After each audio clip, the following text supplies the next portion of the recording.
Welcome to Home Education Matters, the weekly podcast supporting you on your home education journey.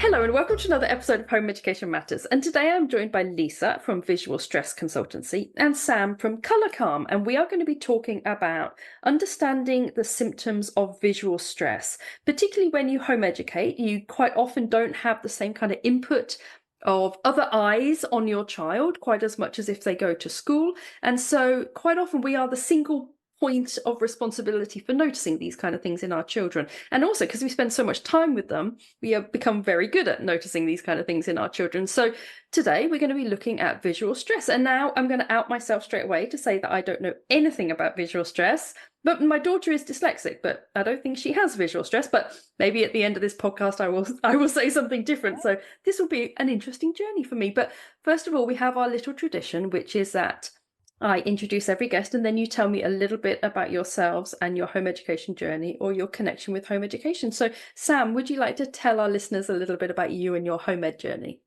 Hi, yes, I've got 4 children, and right from the start, we knew that my daughter, who is now 30, was going to struggle with conventional education. So she went to a little Montessori nursery school. She went 3 days a week, and then we were really lucky that they started doing an education for primary age children, and they allowed her to continue with those 3 days, which was brilliant flexi education for us. And on the other days, we did lots of outings and lots of lovely sort of more home educating type things.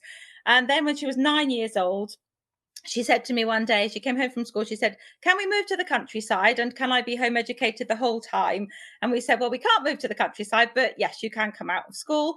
And so she did. And basically, then by then I'd already got my second child, my first boy, and he never went into nursery or into school. And then the other 2 boys also followed in that way as well. So now I have just one at home educating. He's 14. And yes, so I've really been home educating a very, very long time, and I'm learning all the time. And visual stress was certainly one of the things I came to quite late in my children's home education journey, and it was through Lisa that I did that, and I'm obviously very glad I did, and I'm hoping to really raise awareness because it's something that not many people seem to actually know about, but lots of people do suffer from. So I hope that this will help a lot of people. Yeah, it sounds like it's kind of almost like a hidden condition in some ways. Lisa, tell us a little bit about you and your connection with the home education community. Sure, absolutely. Well, I'm mum to 3. They're all adult children now. But my biggest regret is that I didn't home ed my youngest because he really, really didn't get on with school. And I had loads of friends all around me who were home educating at the time. Still have. But I didn't. He went through school, and I actually became a teacher. It's probably needless to say that I'm no longer a teacher because I got very frustrated with the whole system, and I felt that I could be more use and more help to more young people if I actually developed the visual stress consultancy instead of pursuing teaching. So that's what I did, and I work very closely with lots of home ed families to try and get them the support they need. I've recently done 3 workshops at HEF. And I work really closely with Claire Emerson up in Cumbria, who does tons of home education stuff. And I often go and work up there to help families in that area. Okay, so it certainly sounds like visual stress is one of those conditions that perhaps people live with and it's just not something that we're aware of as parents. And through home education, Sam, sounds like something that you've become aware of, and Lisa, through your teaching. So would one of you like to tell our listeners what visual stress is? And then we can perhaps talk about what some of the signs are that we can look for and then ways that we can support our child.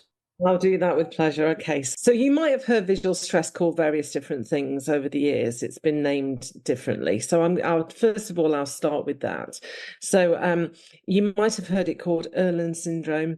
You might have heard it called Mears-Erlen or even scotopic sensitivity. It's neither a optical or a medical problem. It's actually a visual perceptual dysfunction. So basically, the brain's ability to process visual information can cause difficulties, primarily with reading and writing-based subjects. And basically, what we do is we use colour to filter out the light waves that our brains find offensive, so that it can accurately process that information. And what we find usually is that it leads to improved reading fluency, comfort, comprehension, attention, and also concentration, whilst it's reducing light sensitivity. So it's all to do with light and colour in the end. Yeah, so when I was at school, our view of dyslexia was that it was coloured, overlaid on paper, and it was people that struggled to read because the letters wiggled around a little bit when they looked at black letters on white paper. My daughter was diagnosed dyslexic when she was 7, and I remember for years I thought she can't possibly be dyslexic because she didn't have this. Like, she was reading perfectly fine, she didn't have any issues. So I thought, oh, well, she can't be dyslexic.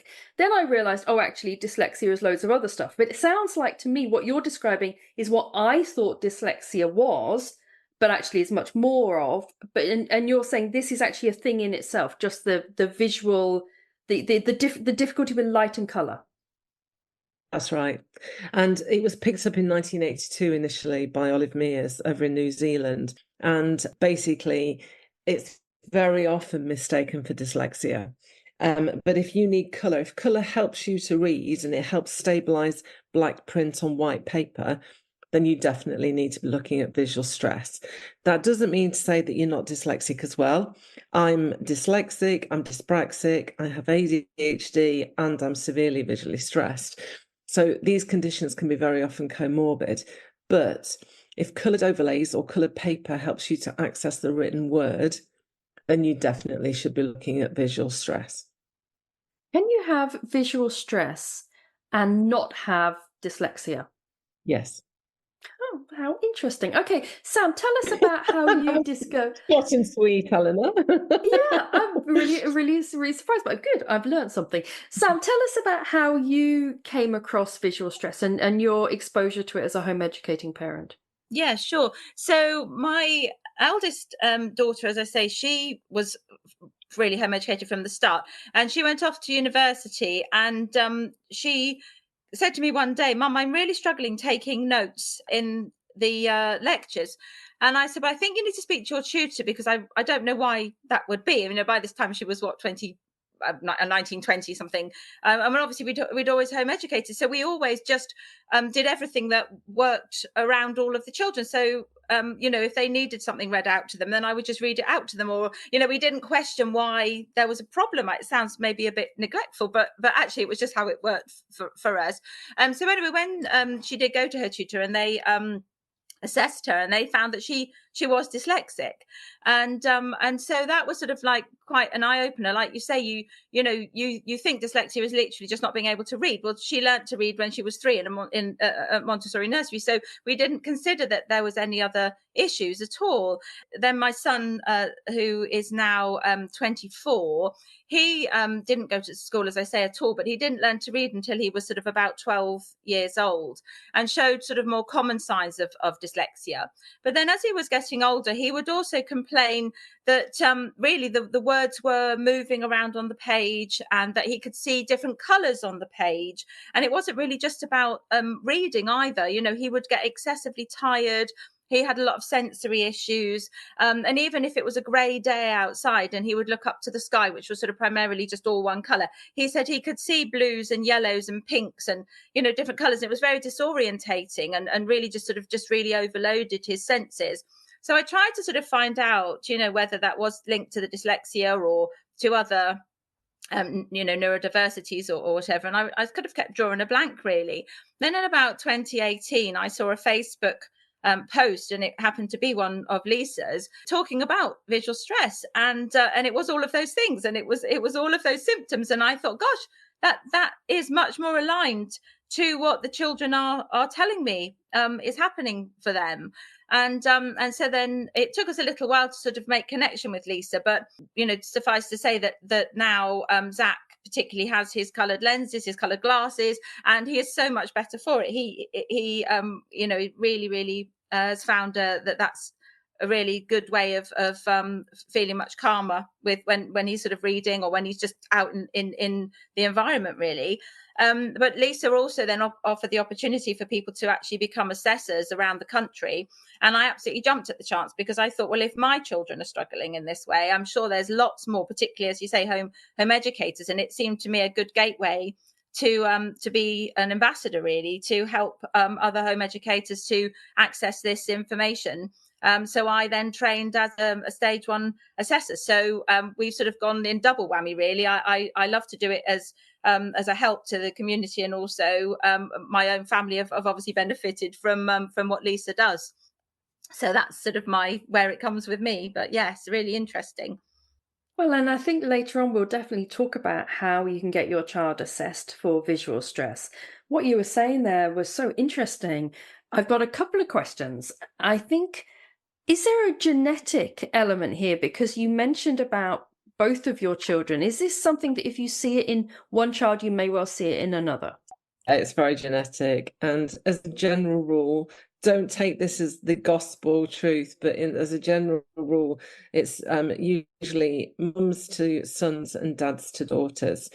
All 3 of my children have visual stress, and it all started when my eldest, who was 18 at the time, and he'd just gone through his ALS levels. That's when they split it, and he just absolutely was really struggling. And I was a deputy head teacher at the time, and I thought, gosh, this sounds like dyslexia, having never heard of visual stress, because, and I'm going to say this on your podcast, and it's really important, you don't know what you don't know. So, if you've never heard of it, then great, you've heard of it now, but it's not uncommon for many people, Sam, to tell us that they've never heard of it. Is it really? And basically, yes, very genetic. And you can also become visually stressed from maybe an accident, a head injury. That sometimes happens. But, most times people have had it all their lives and have just accepted that that's their normal. Because quite frankly, how do you know if something is normal, is what everybody sees, or if it's just you? So I was diagnosed immediately after Josh, because of course then I took him for the assessment and went, and I hated it every minute. I was like, oh, that's horrible, that's horrible. And the assessor said to me, you need to come back and see me. Oh, and get yourself a dyslexia assessment. I was outraged. I was 42. How could I possibly be dyslexic and never have known? But I didn't, and I'm profoundly dyslexic. But like you said earlier, Eleanor, it very often comes in, it's such a wide remit for dyslexia symptoms. I'm personally in the lowest 1% of the whole country on processing speed. There was an example just there. And basically, it was such a shock. I had no idea. I mean, I just didn't know. And I guess as well, pretty much when I was at school, dyslexia hadn't been invented. Well, that's what some people would tell you. So I had no idea. Yeah.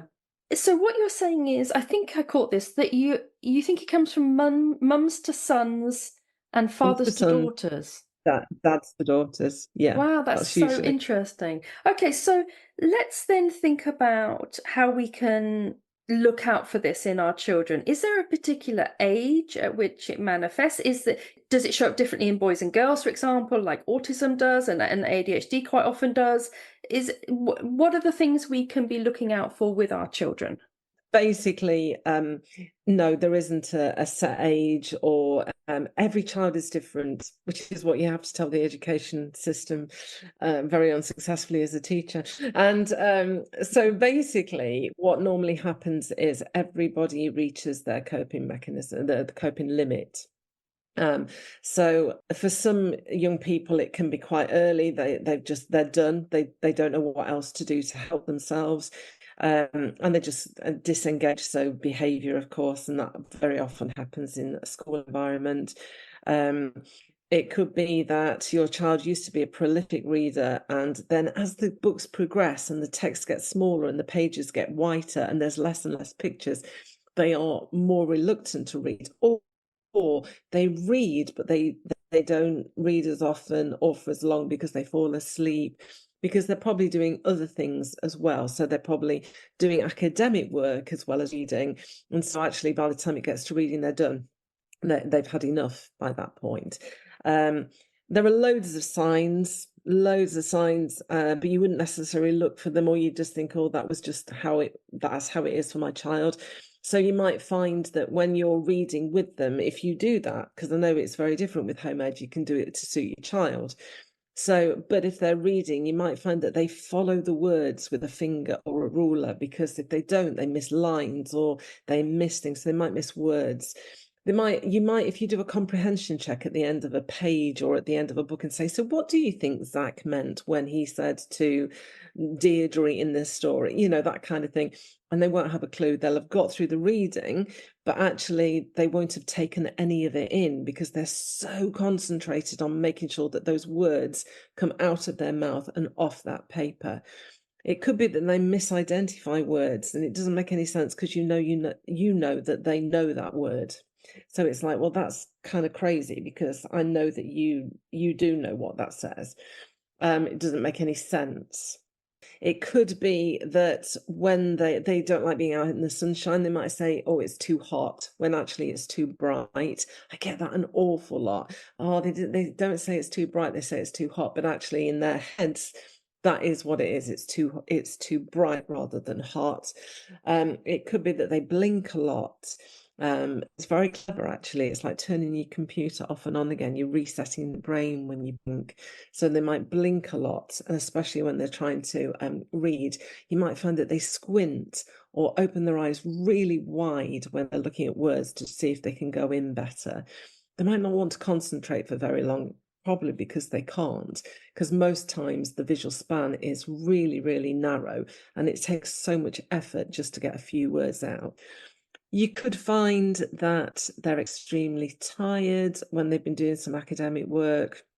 It could be that they feel agitated or frustrated because they speak to you about what they want to say far simpler than they can access it in reading and writing. I always say and try to encourage parents when they do come and see me, it's so obvious that your child, and it usually is very obvious when that child's a very intelligent young person, they just aren't academic. Or if they're not academic, if they are academic but they can't access the written word, that's really limiting because they've got all that knowledge there in their heads. It's hard to transfer. You might get a child with lots and lots of headaches. And just to be aware that it can be stomach migraine as much as head migraine. So I had paramedics out 3 times to my youngest son because he had such bad tummy ache. I was convinced he had appendicitis. He didn't. He'd just been working really hard on his work, and because his whole body would tense up when he was trying to access the written work, it caused terrible stomach migraines. You might find that they either want their screens really, really dull or really, really bright, depending on how visual stress affects them personally. If they've ever been in school or they've been used to using whiteboards or PowerPoints, they might struggle with those. So transferring work from a whiteboard to a paper can be really tricky for somebody with visual stress. I think I've gone on and on. Does that make sense? It does, and I tell you what, I'm sitting here. I'm sitting here, and I'm already convinced that both my children have this. Yeah.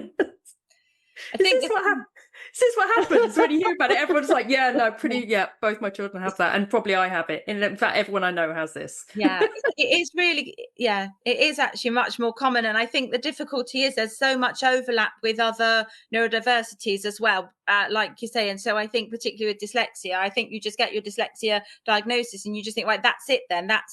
that answers that question, but actually it really doesn't.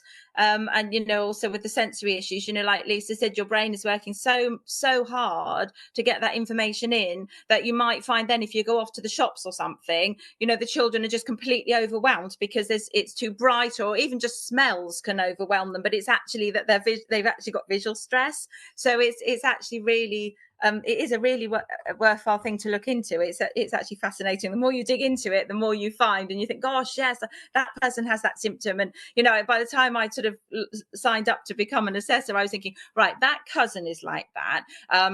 And this next door neighbor is clearly visually stressed. This granny is, and it's across the whole board. You just start seeing it, don't you, Lisa, in virtually everybody. And like Eleanor, you're already doing it. So yeah, it's fascinating. But one thing, and Lisa will back me up, I would imagine, that we always do say is, obviously, if a child or anyone is having bad headaches or migraines or anything like that, then we would always advocate for them to have an eye test first. So whilst visual stress isn't an optical problem, you do need to wipe out, or make sure that there aren't any visual problems at all. And obviously later on we'll talk about correction and how we can help. But if you then do need a prescription glasses, we can actually put a tint into a prescription glass. So but do make sure that you look at any optical reasons why you might be getting headaches or anything like that in the first place. So I think that's important. Yeah, 100%. That is absolutely right. And in fact, we don't even do a second stage assessment for lenses if you haven't had a recent eye test, because it's so important. We're not opticians, and we really want to be so sure that your child it's nothing to do with their optical sight. So Sam is absolutely perfectly correct. It's really important. The first stop is the opticians. Make sure it isn't just about sight. What about assessment then? So before we go on to talk about how we can support our children with this, what about the assessment process? What do we need to know about as home educators? Right, so shall I start with the first stage, Lisa? Yeah. Okay. So, as I was saying, I've trained under Lisa, and there are several of us around the country who now can do what we call the stage 1 assessment. So, what we're looking at there is actually if visual stress is the cause of the symptoms, and if it is, we look at the severity and what symptoms the young person is actually exhibiting. So, that's what we're really looking for in stage 1. We can then help to correct. To a certain extent, the text-based symptoms. So if the child is particularly showing that and saying that they're seeing their words moving on the page, things are sort of going on with the text, we can then have a look at what colour overlay might help. So I think some people are very aware of the blue and the yellow overlays, which are often used by people who diagnosed dyslexia, and they often give out those quite readily. But we have 10 different coloured overlays, so we can be quite specific in which colour is going to help that particular child. And then we'll also have a look at as how it affects them environmentally as well. So if they are getting headaches, sometimes children can be walking along and they'll say that the trees are actually closing in on them, for example, or the buildings or something like that. Or if they're on a pier, or they're just walking along and there's cracks, and they'll really struggle to walk along where there's sort of like a anomaly on the ground, because their spatial awareness is often actually affected as well.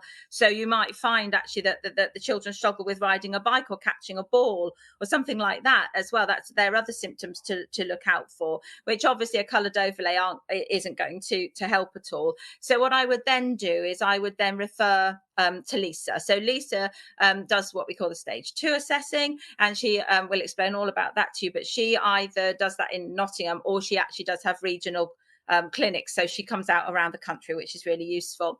But going back to the actual stage 1 assessment, I myself tend to find that I go out to people in their own homes, because obviously most home educators are most comfortable in their own homes, and I find that they welcome me into their homes to do that. And just to confirm, I am DBS checked, I have insurance, and obviously I am fully accredited, so they haven't got any worries about inviting me into their homes, I hope. And I'm able to get down on the children's level, and I've just literally sat on people's sofas and done it on the coffee table, or I've sat down at the children's little work desks, on the little tiny little chairs, and I just really like to get to the child's level, and I really am able to talk to them. And we ask lots of little questions, but we always say it's not a test. There's no right or wrong.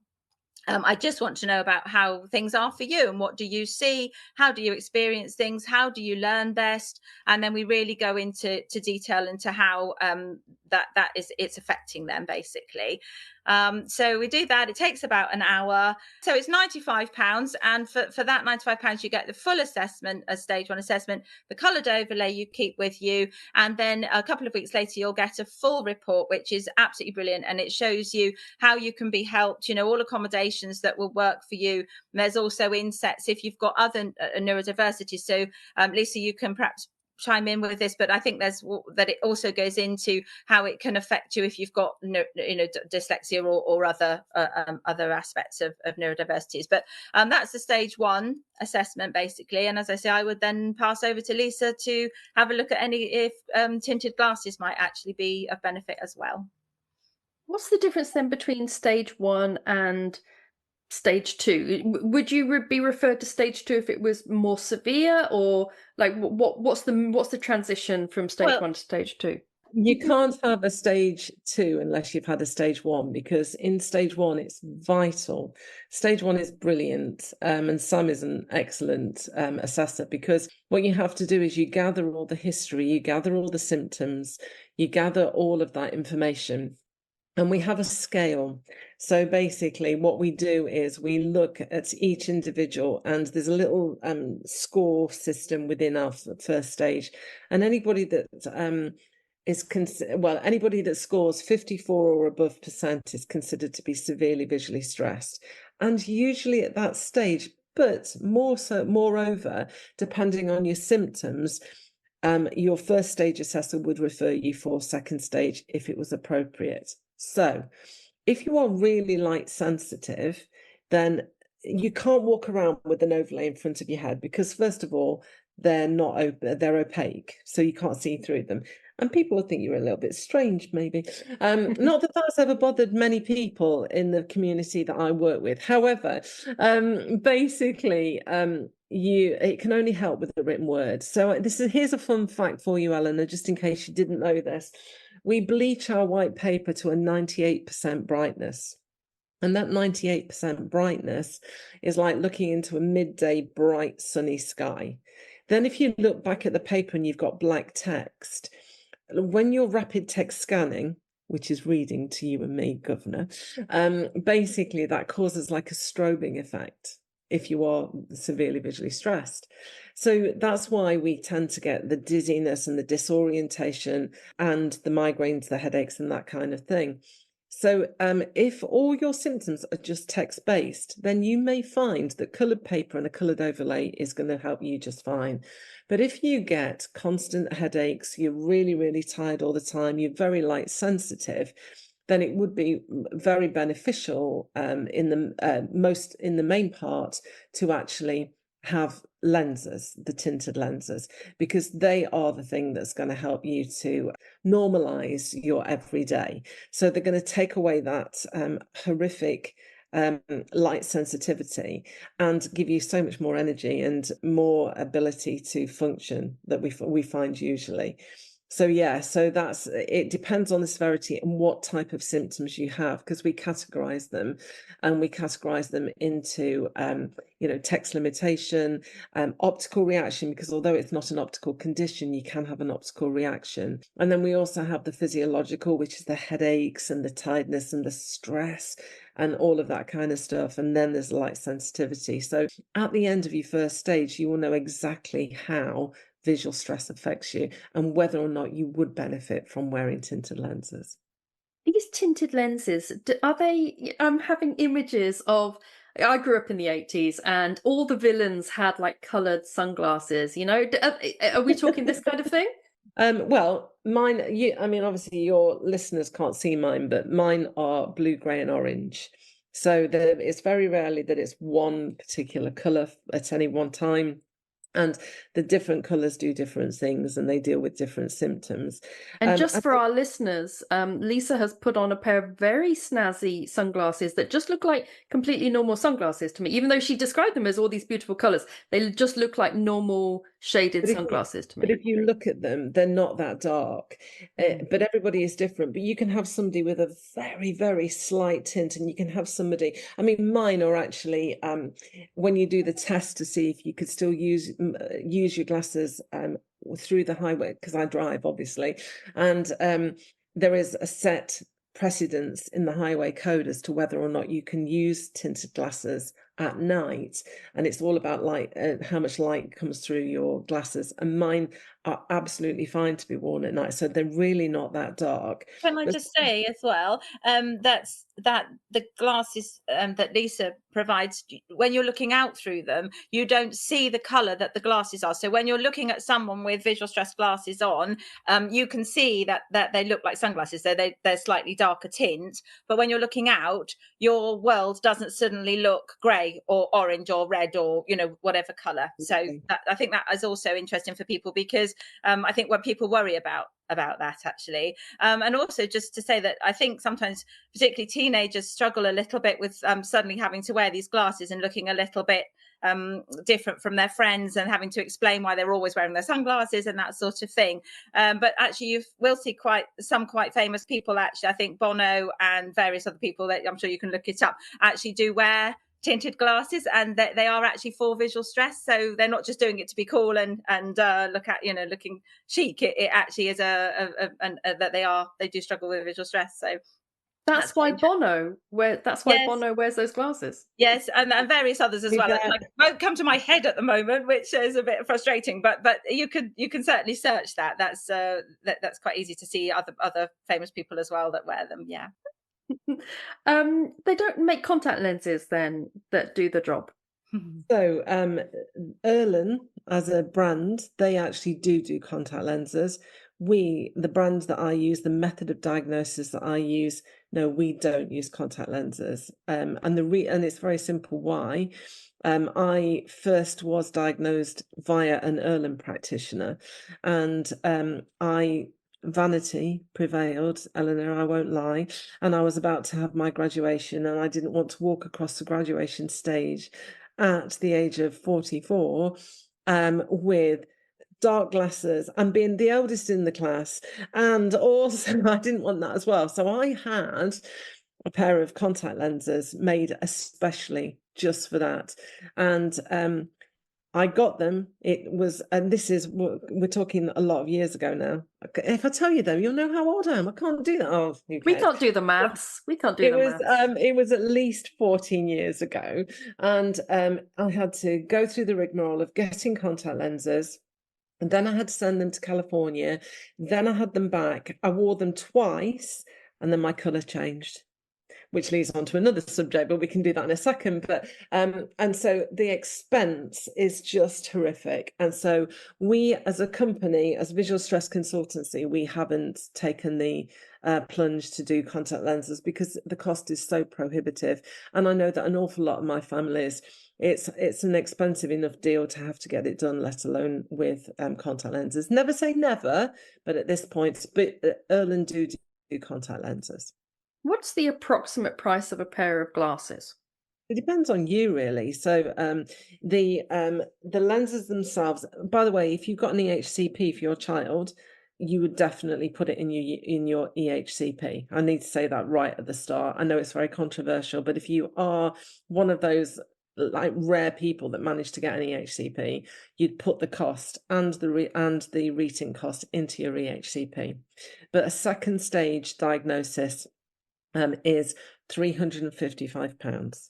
But we do take staged payments if that's helpful, and that's never a problem because we work with a lot of homemade families, so that's how we do it. You need to supply a frame, and we can actually also add in prescriptions, or you can get your prescription lenses uncoated from an optician, and we can then tint those glasses.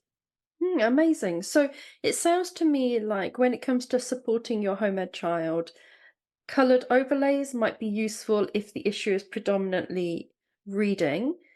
But Yeah. if the issues are wider, more environmental, then realistically the support is glasses. So this is one of those very rare podcasts where the actual support that you're offering really is kit. There's like kit and equipment that you need. So coloured overlays or glasses. There's nothing else that we can do. I mean, I don't know, like turning our lights down, having dimmers, Yeah. so there is other stuff that we can do ourselves. Yeah, absolutely there is. Something that is not very often talked about, but I often mention this to my families. If you've got a child with an awful lot of travel sickness, that can often be about the peripheral vision. So as they are traveling, the flashing of the environment as you go past it can actually cause that, because depth perception is affected. So if you have a child that hates traveling, is often travel sick, make sure they've got a great big hoodie on with good sides so that they can actually cover the sides of their heads. Peaked cap, that always helps, and sunglasses in anything bright. Okay, let them experiment. And I hate to say this, but actually, very often, cheap sunglasses can be brilliant because they do them in different shades. So you might find that they do them in like a bluey shade or a pinky shade. And actually, if you've got a child and you can go into places, I better not say any shops because that's advertising, but you can go and have a little search around and let them try different sunglasses, because it could be different shades that help. So that's something most definite. Peak cap is definitely something I'd recommend most times of the day if you are.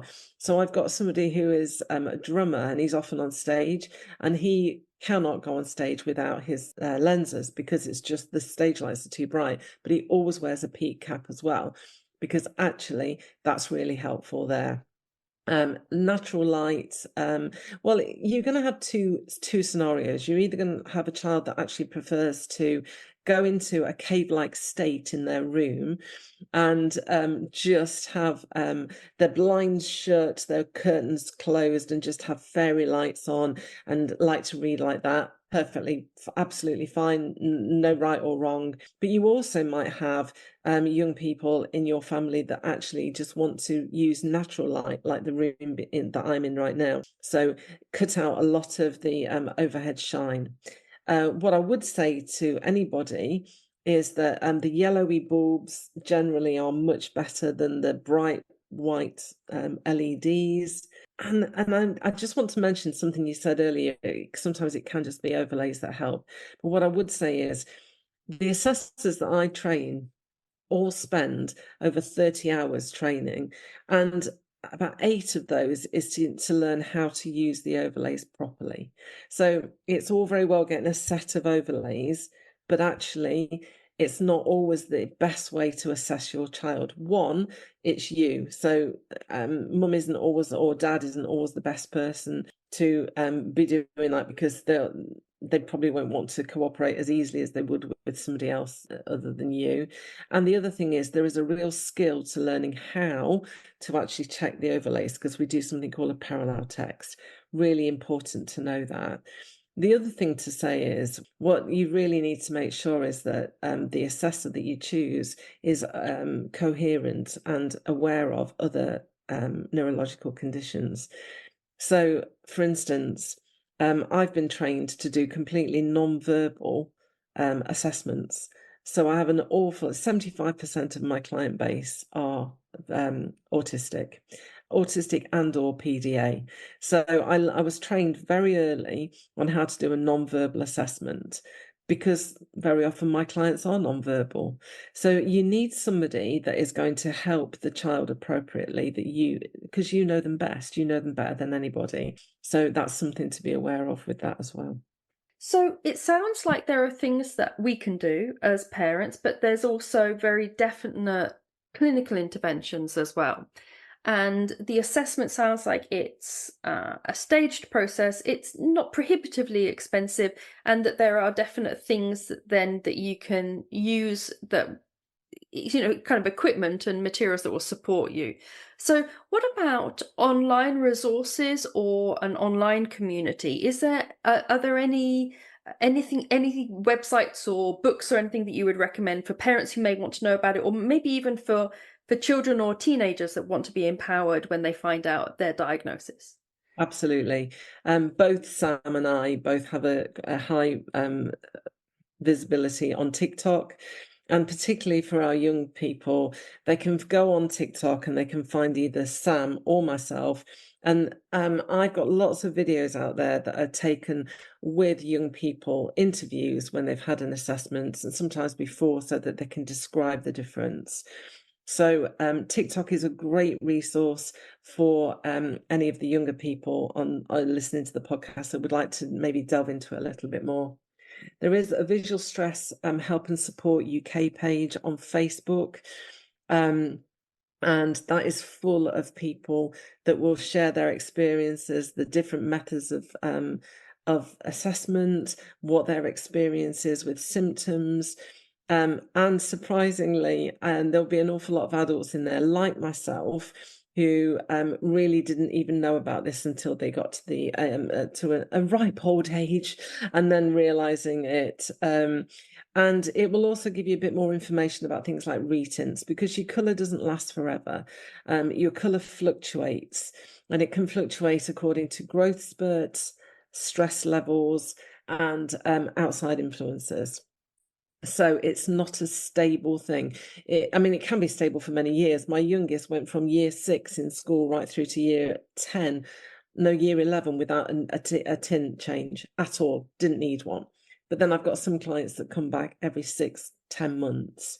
So it just depends on the severity of their visual stress and the different things like growth spurts and hormones. So this sounds to me a bit like going to the optician or the dentist. It's not something you can do online, am I guessing? No, but we do on my website, there is a little self-assessment quiz. Now, it's not fail-safe and it is just a quiz. But if you're interested to find out if this actually could be something that is affecting you and how it's affecting you, then that quiz is completely free. And it's on my website. You can find it really easily. So that's always a good starting point for anybody that's considering whether or not this is something they should look into a little bit further. Okay, and very quickly, just before I get you to tell us all your website details and all of that, we live in a very different world to the one that all three of us grew up in. We are surrounded by flickering lights and screens. So is there anything that we need to know when it comes to screen use? Is this something that we need? Do we want grayscale? Do we want to limit it? Like I know it's controversial, very controversial kind of topic, but this is something we live with all the time with our children, particularly when we home educate, because a lot of our learning can also be online. So what's your advice, both of you, when it comes to screens? So I would say absolutely not. I would say that just allow them to be comfortable with screens. Mine use screens a lot, like you say, for learning and all sorts of activity. But they will, like Lisa's already touched on, they'll either perhaps have them very, very bright or very, very dim. So allow them to learn and help them to learn where that's most comfortable for them. But no, limiting screen time isn't going to help with their visual stress at all. And often, for example, my children prefer to read on a Kindle because they can do that very thing. They can have the text larger or smaller, and they can have the backlight dimmer or brighter. So actually, I think there's a big place for technology to actually help in this case. Actually, do you agree, Lisa? I completely agree. And actually, for some young people, just like we've discussed many times, Sam, for some young people, that the screen is their way of dialing down. It's the way of, because here's another fun fact. Your brain is working 4 times as hard with visual stress as a neurotypical brain. So if you've been working really, even if you've just been doing some reading, say you've been doing it for half an hour, or you've been doing some academic work for an hour, that's like 4 hours to your brain. And for some people, that screen it's a way of dialing down the brain. So I don't do that. There is a free app, I need to say. And so if you actually use Apple through your through all your screens, then they have a way, there is in their settings, you can change all the colors of your Mac, your iPhone, your oh gosh, no, iPad? iPad. Thank you. I was desperately trying to gesticulate what I was thinking. It was an iPad. So in the settings, there is a facility. Somebody at Apple must have visual stress because there's a facility to change all of the colors and the density and saturation of those colors. If you are not an Apple user, then there is another app which is completely free and it's called Color Veil, and you can change that on normal laptops and PCs. So Color Veil is a very useful app for that as well. And so, for some young people, that is an absolute godsend. So yes, that's also an option. For the Color Veil app, is it such that you would need to know your color? I think you're Well, saying before you can use it? no, I don't think it's before you can use it, because I think young people are incredibly Sure. savvy and very knowledgeable about what works for them and what doesn't. So I think they have a play with it and work it around. And very often I get young people come to me and go, well, on my colour veil, I've got this colour. And actually, it's not a million miles away from their actual colour. And so if it works for them, good on you. You crack on and make sure you do that. So yeah, I think it's ideal to know your colour. I don't think it matters for the colour veil. I think anything like that will help. Amazing. Thank you so much. I mean, just listening today has made me realize how prevalent this must be and how deeply ignorant we are of this condition. Or But you, certainly I but am. only because there is so much crossover with others, and I think it's really hard one to diagnose, which is why, as Lisa said, if you've got any suspicions at all, it really is helpful to seek out a trained diagnostic person, because it can be missed so easily and just said or just lumped in with something else. Like even like you say, the travel sickness. My son, who now wears his tinted glasses, was always travel sick as a child, and of course, well, he was just travel sick. That's just what it was. But if we'd have known there were ways of actually countering that, different ways than the ones we tried, that would have really helped him. So I think that it does encompass so much of our lives. It's not just about reading. I think that's and my youngest son can't ride a bike. He's 14. He cannot ride a bike, and and I can't catch a ball. So there's all sorts of Well, problems that we get that that are linked with it. So yeah, it's interesting. let me tell you, I was at Derby Hospital yesterday, and I know I need a retint. I know I need a retint. Two things. First thing is, I could not negotiate the swivel. The revolving door. Couldn't do it. I had to just back out and go to the disabled entrance. It was just really embarrassing. It was like, I shouldn't have done that. I need to go there. And the other thing is, I take about 10 minutes to get onto an escalator, because I just literally, my balance is just so precarious, and my depth perception is completely off. And that's how I know I need a retint. That's amazing. That is amazing, because I think so often we see children struggling with that kind of thing, Yeah. things that are moving around them and they struggle to negotiate it. And I think, we maybe just thought that they're just being kids, or, being a bit playing up even. And this really gives a whole new kind of perception onto it. So let's then let our listeners know where they can find you. So I know, Sam, you offer assessment ones. Lisa, you seem to offer everything else. So where can our listeners find you, Sam, and then Lisa? Okay, so I have a Facebook page which is Color Calm Visual Stress Assessor. So you can find me there. I also do TikTok, and I'm at Color Calm Visuals. And I've got also Instagram, which is Color Calm One. I have an email address, which is colorcalmvs@gmail.com. And obviously you can contact me through that. I have a free fact sheet as well.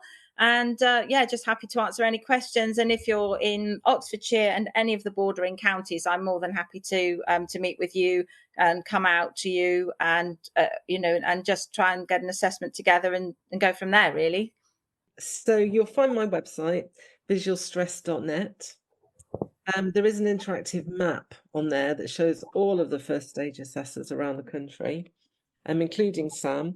And Sam, I'm going to speak for you. You can tell me off if I'm incorrect, but both Sam and I would be more than happy to come out to your home ed groups.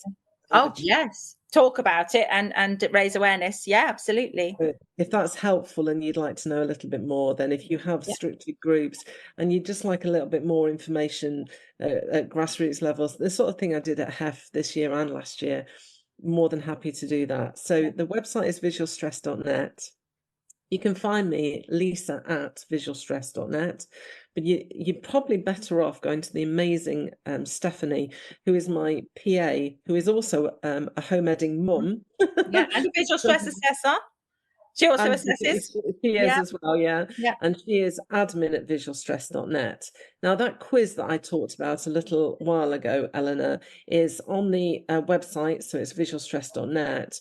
And then it's under the resources tab. And there's loads of free resources there. There's fact sheets, there's just lots of information. But if you go to the resources page, you will find it under free self-assessment quiz. So you could do that to begin with, just to see if it. But I do need to say, and I always put this as a reminder.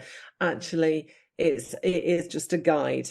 If you suspect the more so, then come and see us. It's never a problem. My TikTok is at VSC Ltd, so VSC Limited. And there's dozens and dozens and dozens of videos on there about symptoms and also about young people that have done interviews. And the free support group is Visual Stress Support UK, Help and Support UK, and that's a Facebook group. Yeah. Did you tell us the TikTok? Did I miss that one? Yeah, it's VSC Limited, so VSC Ltd. So it's at VSC Ltd. I think it's very cool that two women of a certain age are on TikTok. Oh, we'll try. I'm a performing arts teacher, so it wasn't hard for me. It's like the Wild West on TikTok. You're both very brave. Well, thank you so much, both of you, for coming on and talking us through visual stress. I, for one, am definitely going to book my two in for tests because I am certain they both have visual stress. And thank you so much. It's been really helpful. And I know that if there's anyone listening who has questions, do feel free to put them in the comments wherever you're listening to this. And I will make sure that Sam and Lisa get to access those questions and I will answer them to the best of my ability. And I'll also try to put the links, if I'm organized enough, in the show notes for this podcast. So thank you so much, Lisa and Sam, for coming on and talking us through this. Thank you so much. Absolutely. I hope it helps someone. It's brilliant. Thank you. Yeah, lovely to speak to you. Thank you so much for joining us for today's Home Education Matters podcast. See you at the next one. Have a lovely day.